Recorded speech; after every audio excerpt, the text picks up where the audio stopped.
Air India विमान दुर्घटना पूर्व विचलित थिले पायलट। क्रैश 5 सेकेंड पूर्व कहिथिले 7टी शब्द।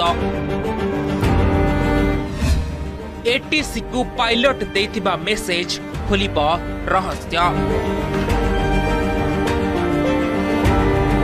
दर्शक बंधु, मनीष जीवन में जन्म हेबा परर प्रथम शब्द और मृत्यु पूर्वर शेष शब्द खूब गुरुत्व बहन करे। हेले जेतबळे जणे मनीष हाथ में 241 जन लोकंक जीवन थाए आउ एक भयंकर दुर्घटना रे से सभींक मृत्यु हुए, तेबे से मनीषर शेष कथा अधिक गुरुत्वपूर्ण होई पड़े। जेमिति अहमदाबाद रे घटिथिबा लोमटंकुरा दुर्घटना रे सही विमानर पायलट को शेष कथा एबे समस्ते जानिबाकु चाहुछन्ते। दुर्घटना पूर्वरु पायलट 3 थर मेडे कहिथिले, ए कथा तो समस्ते जानिछन्ती। हेले क्रैश हेबार 5 सेकेंड पूर्वरु पायलट कहिथिले 7टी शब्द, जहा संपर्क रे आमे आज आपनकु जणाइबु।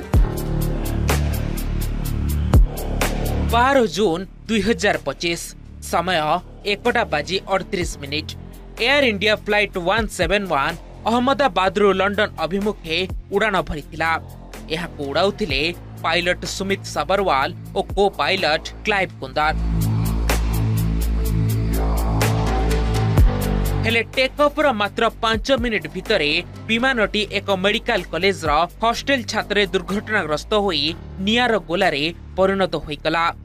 हेले यार ठीक 5 सेकेंड पूर्वरु captain Sumit air traffic control बा एटीसी को कांटेक्ट करी 7टी शब्द कहिथिले।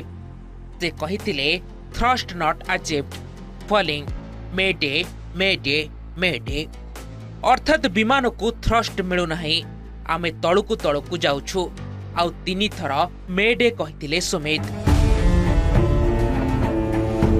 यह स्पष्ट करुछि जे शेष समय पर्यंत पायलट विमान को बंचेबा पाई यथासंभव चेष्टा करिथिले, जेपरी विमानटी आवासिक अंचल ठारू आगकु जाइथांता, जहा द्वारा क्षति कम होइथांता।